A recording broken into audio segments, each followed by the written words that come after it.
Assalamualaikum warahmatullahi wabarakatuh. Halo sahabat semua, bagaimana kabar Anda hari ini? Berjumpa kembali dengan saya di channel ini, dan di kesempatan kali ini saya akan membahas tentang hubungan suami istri. Baiklah, tanpa berlama-lama, mari kita simak dan tonton videonya bersama-sama. Selamat menyaksikan. Bismillahirrahmanirrahim. Assalamualaikum warahmatullahi wabarakatuh. Bismillah, alhamdulillah, wassalatu wassalamu ala rasulillah. Mari kita lanjutkan kembali pengkajian kitab Fathul Izar untuk yang kedua nih ya. Bismillahirrahmanirrahim. Fahadhihi kurasatun saghirun. Ini adalah buku yang kecil. Hajmuha, yang juga kecil bentuknya, latifun syakluha, dan juga kecil formatnya, jalilun qadruha, tetapi agung pangkatnya, azimun naf'uha, yang besar sekali manfaatnya, tashtamilu, yang mencakup ala fawaida muhimmatin tata'allaku bi ba'di malin nikahi, yang mencakup tentang beberapa faidah yang penting yang berhubungan dengan sebagian apa yang ada di dalam nikah, minal harsi, dari jima, wa asrari awqatihi wa tadbirihi, dan juga cara serta rahasia dan juga waktunya melakukan jima, wa ma li hilqatil abkari minal ajaibi wal asrari, dan juga akan menerangkan sebagian dari sifat keperawanan, dan juga nanti ada rahasia waktu kita melakukan jima. Jama'atuha wal taqattuha wa naqalatuha, aku kumpulkan dan aku tukil semua keterangannya ini min fuhulil ulama'i, dari para pembesar ulama, warijali, dan orang-orang yang mulia. Mannahumullahu ta'ala binailil fauzi wal ifdali, semoga Allah memberi kepada mereka meraih keberuntungan dan anugerah yang banyak.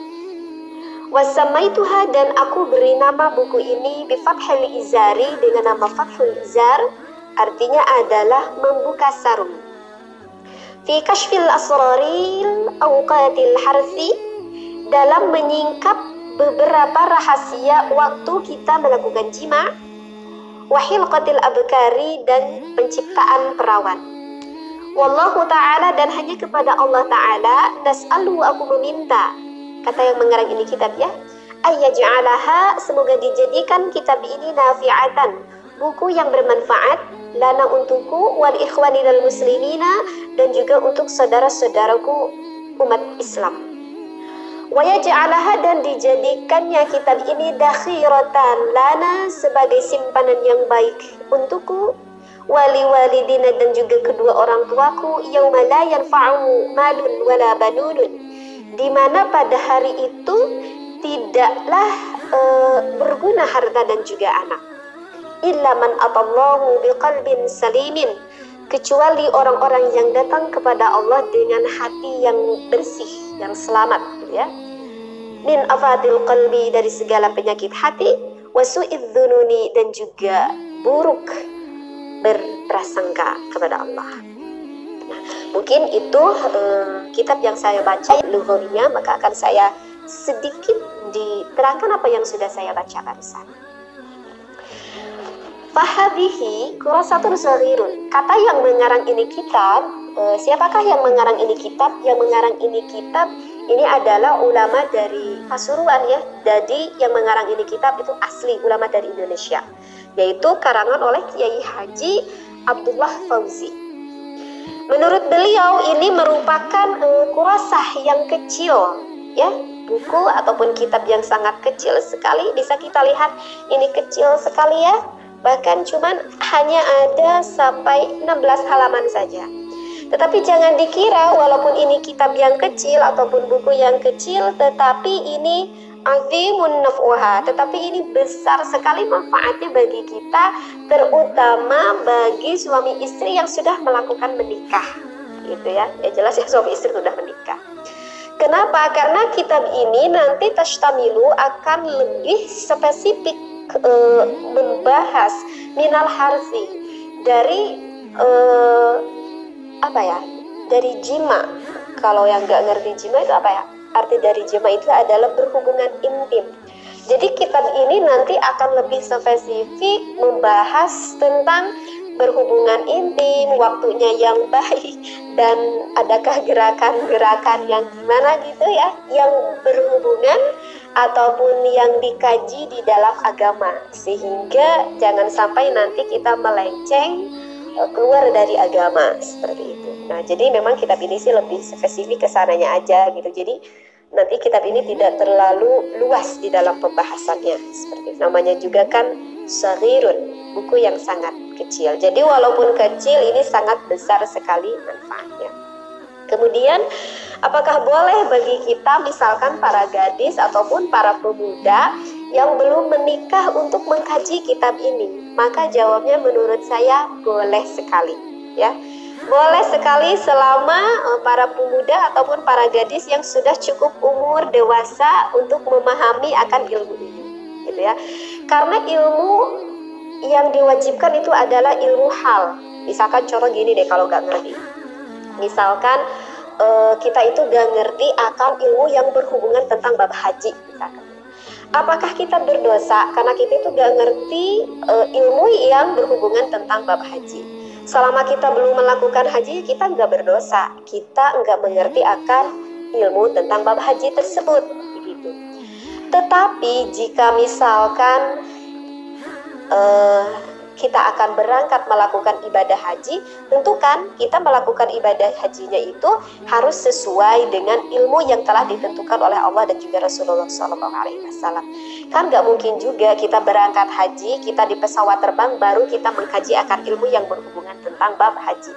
Ya berarti kan kita sebelum kita melakukan haji beberapa bulan sebelumnya mungkin lah gitu, ataupun tahun sebelumnya kita lebih memperdalam ilmu tentang bab haji tersebut. Agar apa? Agar nanti kita berangkat kita udah siap ilmunya, seperti itu.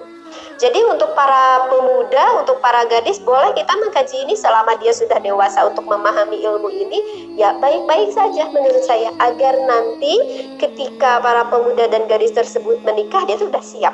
Udah siap apanya? Udah siap ilmunya dong, yang sesuai yang ditentukan oleh agama Islam, seperti itu. Jadi pembahasan yang sekarang saya kaji ini belum ke pembahasan inti ya. Jadi masih mukaddimah yang dikatakannya. Jadi masih mukaddimah. Jadi nanti di dalam kitab ini akan diterangkan rahasia keperawanan seperti gimana. Kemudian ada waktu yang baik kita melakukan berhubungan suami istri itu, ada waktunya enggak? Ada, nanti diterangkan. Terus ada beberapa posisi yang baik dan juga yang kurang dianjurkan, seperti itu. Jadi ini lebih spesifik sih ke berhubungan intim ya di dalam kitab ini. Seperti itu ya. Nah, menurut pengarang ini kitab, beliau berdoa kepada Allah dan juga mendoakan kita. Pak Kiai ini mengharapkan nas'alu ayyaj'alaha nafi'atan, semoga menjadikan kitab ini bermanfaat untuk beliau sebagai pengarang kitab dan juga dipersembahkan faidahnya ini juga untuk kedua orang tuanya dan wali ikhwaninal muslimina dan juga untuk seluruh orang muslim. Berarti kita juga didoakan oleh beliau yang mengarang ini kitab. Amin ya Allah ya rabbal alamin. Mudah-mudahan dengan berkahnya kita mengkaji kitab ini, kita tersyafaati oleh beliau ya yang sebagai pengarang ini kitab, seperti itu.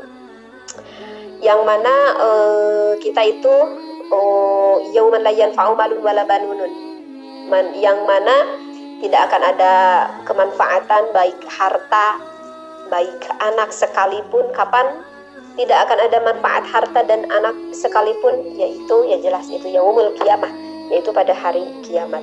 Kecuali ilaman atallahu biqalbin salimin, kecuali orang-orang yang hatinya bersih, yang hatinya selamat gitu ya, yang min afatil qalbi wasu'idz dzununi, yang jauh dari segala penyakit hati dan juga jauh dari berprasangka buruk kepada Allah. Naudzubillah summa naudzubillah min dzalik. Mudah-mudahan kita yang selalu biqalbin salimin, yang selalu dibersihkan hati kita oleh Allah Subhanahu wa taala. Nah, jadi untuk video kedua juga ini mungkin masih di dalam tahap mukaddimah. Insyaallah untuk pengkajian yang selanjutnya, mungkin untuk video yang ketiga, maka nanti di sana langsung akan ke pembahasan intinya. Wallahu a'lam, wabillahi taufiq wal hidayah. Wassalamualaikum warahmatullahi wabarakatuh.